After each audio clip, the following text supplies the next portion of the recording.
Once,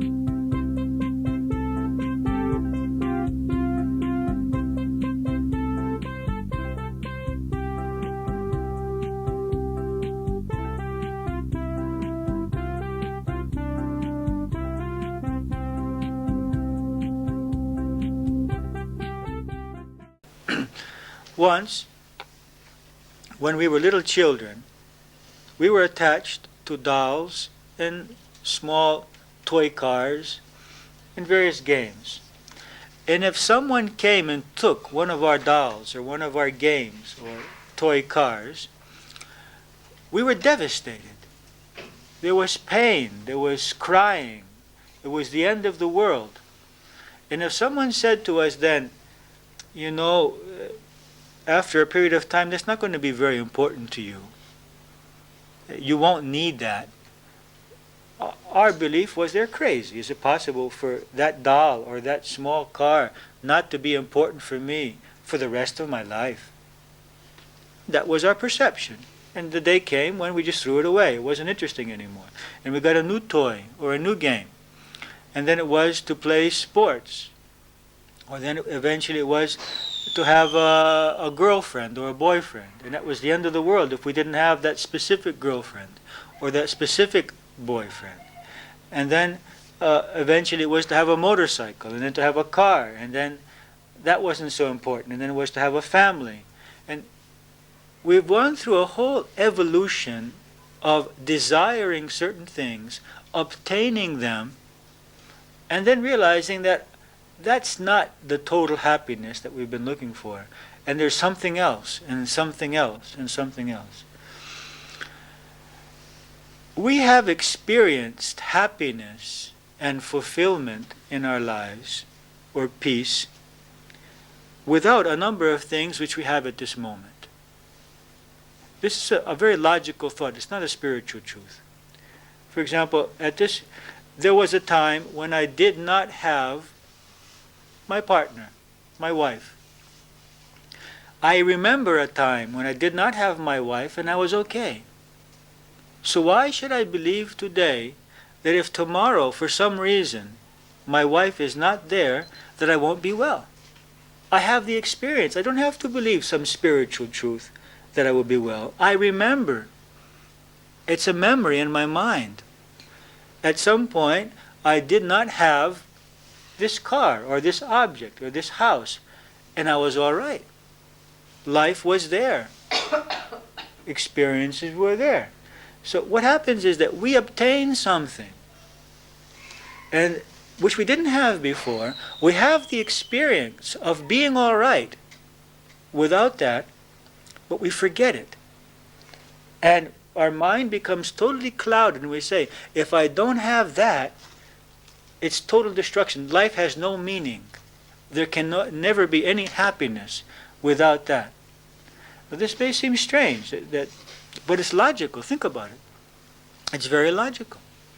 There was a time when we didn't. The only thing we had from the beginning was our parents.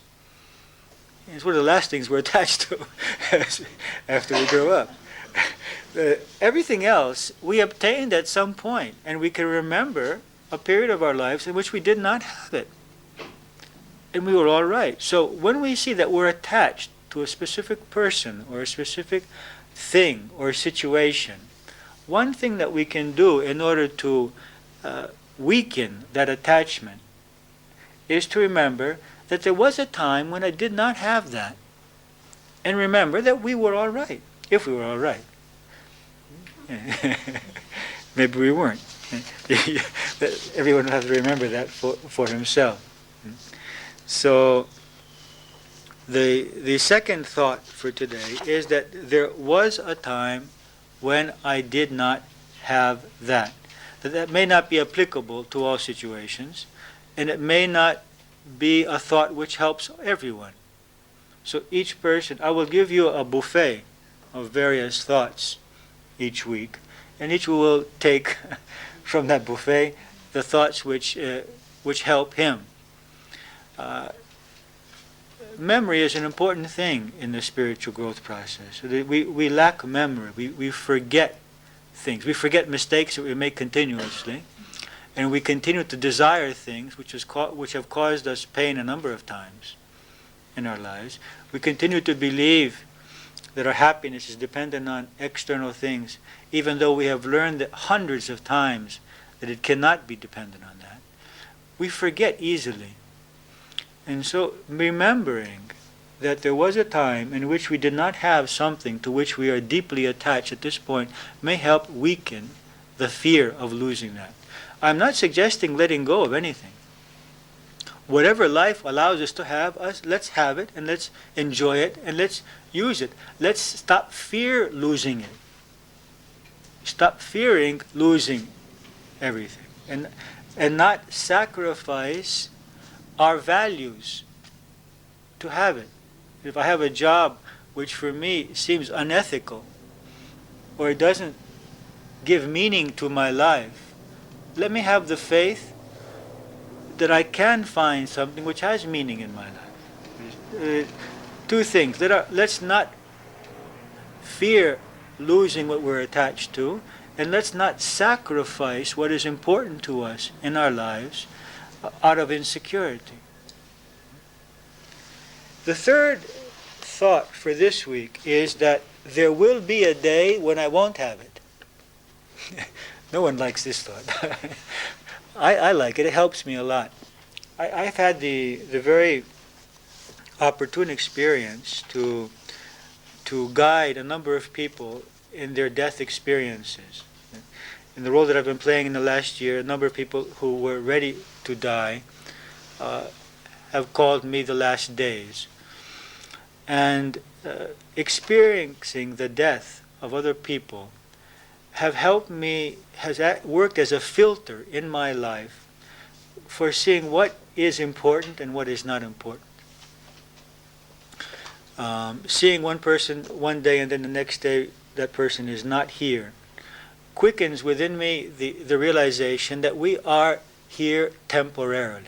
If you haven't realized that, let's realize it, that no one who is here will be here in another 50 or 60 years. It's just a few of the younger members of the group. What if we put 80 years? No one will be here. All of these bodies will be under the earth.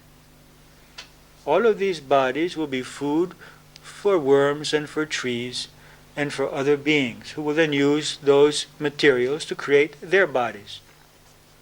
So we are temporarily here.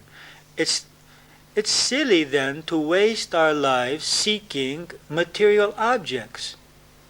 It's silly to waste our life seeking fame or recognition from other persons, because that which will enjoy those objects or that which will receive that fame is doomed to die. It's doomed towards destruction. There is a consciousness in that body, however, which is not doomed to destruction, which is doomed to eternal life. And that character I will take with me.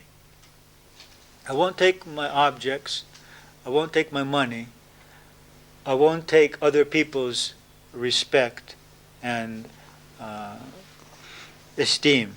I will take my character. I will take my tendencies, my fears, my happiness, my love, all of those qualities of my character I will take with me.